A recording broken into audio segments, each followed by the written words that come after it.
तमाम तीर्थों के लिए कुछ सहयोग किया जाता है, लेकिन अब हमारी सरकार ने तय किया है 68 के 68 तीर्थों को, 19 के 19 कूपों को, परिक्रमा मार्ग के पुनरुद्धार का कार्य अब ये डबल इंजन की सरकार उठाएगी।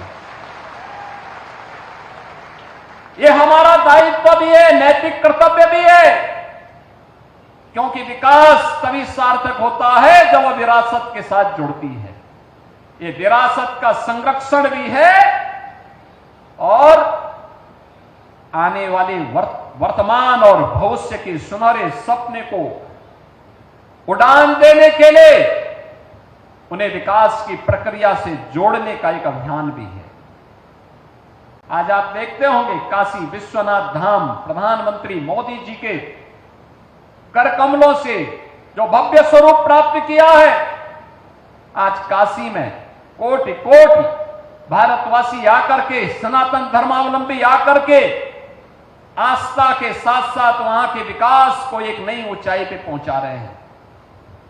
500 वर्षों के बाद अयोध्या में श्री राम जन्मभूमि पे भगवान श्री राम के भव्य मंदिर के निर्माण बनने के साथ ही एक नई अयोध्या के दर्शन हमें अयोध्या धाम में देखने को मिलते हैं। बहनों और भाइयों, अगर काशी में और अयोध्या में हो सकता है तो संभल में क्यों नहीं? संभल भगवान कल्की और हरिहर के इस पावन धाम के पुनरुद्धार का कार्य क्यों नहीं? और उसी दायित्व का निर्वहन करने के लिए सरकार आई है आपके पास। सरकार आपके पास आई है आपसे कहने के लिए हम विकास भी कराएंगे, हम लोक कल्याण के कार्यक्रमों को भी करेंगे, बिना भेदभाव के शासन की योजना का लाभ हर गांव, हर गरीब, हर किसान, हर नौजवान को देंगे और संभल जैसी सच्चाई को छुपाने की कुत्सित चेष्टा करने वालों के उन गलत मंसूबों को भी ध्वस्त करने का काम करेंगे, जो भारत और भारतीयता को, भारत की विरासत को कलंकित करने का कार्य करेंगे। उन्हें वह सबक सिखाएंगे, उनकी आने वाली कई पीढ़ियां याद करेंगी कि वह भी किन लोगों से टकराए थे। बहनों और भाइयों, संभल की इसी सच्चाई को आज डबल इंजन की सरकार देश और दुनिया के सामने ला रही है। हमारे पास शास्त्रीय प्रमाण भी है, हमारे पास पुरातात्विक प्रमाण भी है, हमारे पास लोक मान्यताएं भी हैं और हमें सब कुछ बताने के लिए हमारे पास है। और पुनरुद्धार के उस कार्यक्रम को जिस स्तर पर आगे बढ़ाने का काम हुआ है, आज उसी को एक शुभारंभ करने के लिए मुझे सावन मास में, देखो विष्णु का अवतार है, होने वाला है, तो भगवान विष्णु की इस संभावित अवतार की भूमि को, भगवान कल्की की इस पावन धरा को श्रावण मास में, यानी भगवान शिव का महीना है, तो हरि का भी और हर का भी एक साथ समन्वय आज यहां पर हो रहा है। इसलिए हम लोग आज यहां पर आए हैं। जो योजनाएं हम लेके आए हैं, ये तो एक छोटी सी झलक है, इसकी एक छोटी सी झलक है। ये कार्य युद्ध स्तर पर आगे बढ़ेंगे। जितना बड़ा पुलिस लाइन, जितनी बड़ी पुलिस लाइन बनेगी, उतना ही बड़ा जिला मुख्यालय भी यहां पे बनेगा। इंटीग्रेटेड कॉम्प्लेक्स होगा, एक छत के नीचे सभी समस्याओं का समाधान। जनता जनार्दन को, संभल वासियों को कहीं दौड़ धूप करने की आवश्यकता नहीं पड़ेगी। वैसे भी चंदौसी तो हमारा वैसे ही पहले से ही ये मान्यता प्राप्त है कि ये मिनी काशी है, छोटी काशी के रूप में उसकी मान्यता है। लोग वृंदावन के रूप में, काशी के रूप में बड़ी मान्यता के साथ, बड़ी श्रद्धा भाव के साथ वहां की पर सैकड़ों की संख्या में बने हुए मंदिरों में दर्शन करने के लिए आते हैं। चंदौसी में एक बार आना भी है मुझे, वहां पर बजरंगबली का एक बड़ी मूर्ति भी बनाई हुई है। और भाइयों, विरासत को विस्मृत करके कोई भी समाज आगे नहीं बढ़ सकता, नहीं बढ़ सकता। और संभल किसी सच्चाई को हम बताने के लिए आपके बीच आए हैं। याद करना, संभल के साथ क्या नहीं हुआ आजादी के बाद भी, क्या नहीं पाप कांग्रेस और समाजवादी पार्टी ने किया। कांग्रेस यहां सामूहिक हत्या करवाती थी और समाजवादी पार्टी उनके चेले के रूप में उनके पाप पर पर्दा डालने का काम करती थी, हत्यारों को बचाने का काम करती थी। यही तो हुआ था संभल में, यही तो हुआ था आजादी के बाद में जो कत्लेआम हुए थे। क्योंकि अगर ये सच्चाई सामने आ जाती तो उनको वोट बैंक खिसकने का भय था। हम लोग वोट बैंक के लिए नहीं आए हैं, हम तो विरासत का संरक्षण करने के लिए आए हैं, वोट बैंक नहीं, ये विरासत का संरक्षण है। हम विकास को जोड़ने के लिए आए हैं। हर उत्तर प्रदेश वासी का विकास पर पूरा अधिकार है। विकास से उन्हें वंचित करके ये बांटने वाले लोग गरीबों के हक पे डकैती डालते थे। गरीब को राशन नहीं मिलता था, गरीब को मकान नहीं मिलता था, बेटी की शादी के लिए अनुदान नहीं मिलता था, एक गरीब को स्वास्थ्य की सुविधाएं नहीं मिलती थी, गरीब बच्चा स्कूल में जाता था, न शिक्षक होता था, न बुनियादी सुविधाएं होती थी, बेटी असमय स्कूल छोड़ने के लिए मजबूर होती थी क्योंकि विद्यालय में न पेयजल की व्यवस्था थी, न शौचालय की व्यवस्था थी।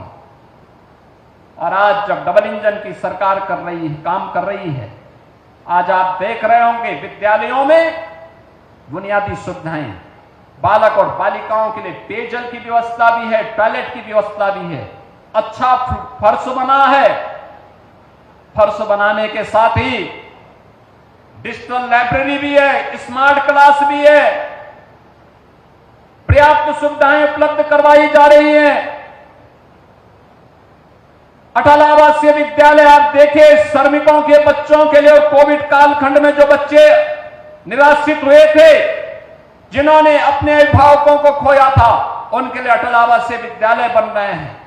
पिछली सरकार एक जिले में एक माफिया पालती थी, उस माफिया के गुंडे पूरे जनपद को तबाह करते थे, दंगा करवाते थे, अराजकता फैलाते थे। हमारी सरकार वन डिस्ट्रिक्ट वन प्रोडक्ट के माध्यम से स्थानीय कारीगरों और हस्तशिल्पियों को कारोबार के साथ जोड़ रही है। One district one medical college देकर के बेहतरीन स्वास्थ्य की सुविधा दी जा रही है।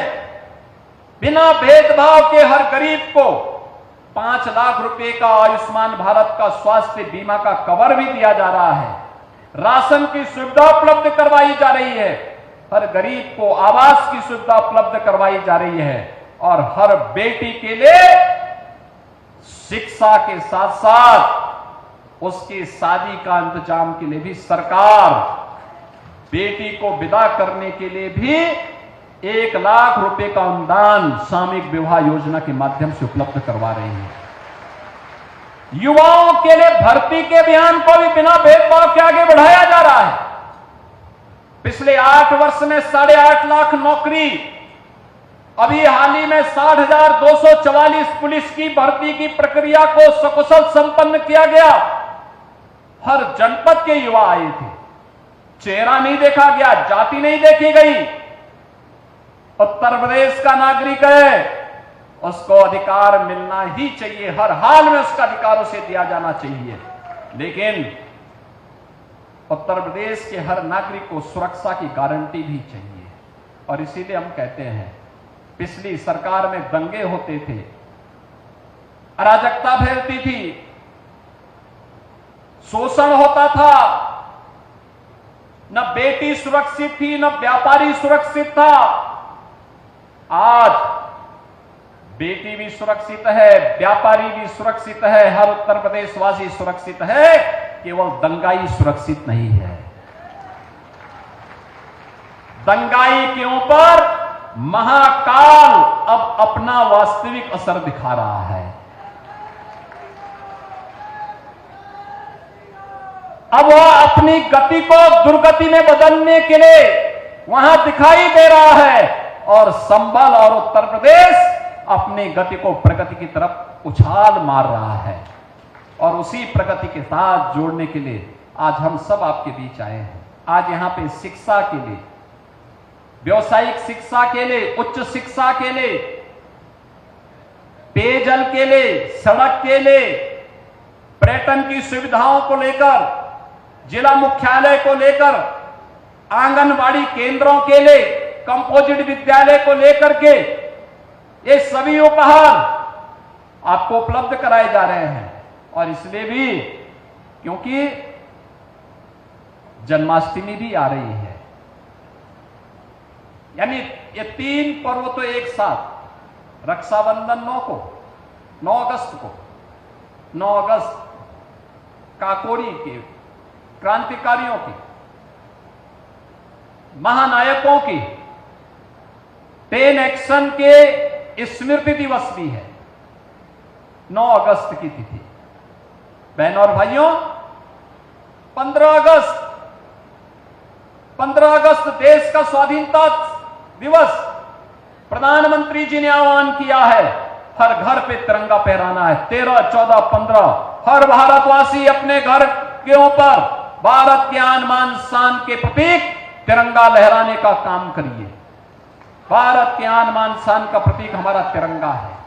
और साथ ही साथ 16 अगस्त श्री कृष्ण जन्माष्टमी, परित्राणाय साधूनाम विनाशाय च दुष्कृताम, सज्जनों के लिए, सज्जनों के संरक्षण के लिए और दुर्जनों के संहार के लिए भगवान बार बार आते हैं, बार बार आएंगे और कल की भगवान भी संभल में अवश्य आएंगे। यह संकल्प लेकर के हम सबको आगे बढ़ना होगा।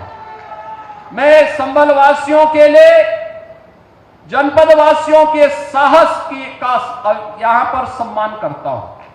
विपरीत परिस्थितियों में रह करके जिन लोगों ने दंगों की त्रासदी को झेला, पिछली सरकारों के अराजक और भ्रष्ट रवैये के कारण प्रताड़ित होते रहे, लेकिन उन्होंने कभी भी अपने मिशन से भटके बगैर, बिना न झुके न भटके, न कहीं विचलित हुए, लगातार संघर्ष करते रहे। उन सभी कार्यकर्ताओं का, संभल वासियों का, आपका जो संभल है ना, इस संभल ने अन्य लोगों को भी दंगाइयों से लड़ने की एक नई ताकत दी है। और इसके लिए मैं आपका अभिनंदन करने के लिए भी आया हूं, आपको आश्वस्त करने के लिए आया हूं। ये डबल इंजन की सरकार आपके विरासत और संरक्षण के लिए और विकास को आगे बढ़ाने के लिए पूरी प्रतिबद्धता के साथ कार्य करेगी। और उसी कार्यक्रम का शुरुआत करने के लिए कि जिन लोगों ने संभल के साथ पाप किया था, उनको उसके पाप की सजा मिलेगी। जिन लोगों ने भी संभल के विकास से वंचित किया था, उनको इसकी कीमत चुकानी पड़ेगी। जो लोग संभल को दंगाग्रस्त करते थे, जो लोग सनातन धर्म के इन पवित्र स्थलों को पवित्र करते थे, उन्हें इसकी कीमत तो चुकानी ही पड़ेगी। और इसी का आश्वासन देने के लिए आज मुझे संभल आना पड़ा है। मैं इस अवसर पर एक बार फिर से इन सभी योजनाओं की सौगात आप सबको समर्पित करता हूं। इसका उपहार है संभल वासियों को। और संभल के विकास के लिए ये जिला मुख्यालय आपका तैयार होगा, भव्य जिला मुख्यालय तैयार होगा। ये जिला मुख्यालय आपके विकास को एक नई उड़ान देगा और संभल को भगवान कल्कि के अवतार की पावन धरा के रूप में स्थापित करने में अपना योगदान देगा। इस विश्वास के साथ आप सभी को रक्षाबंधन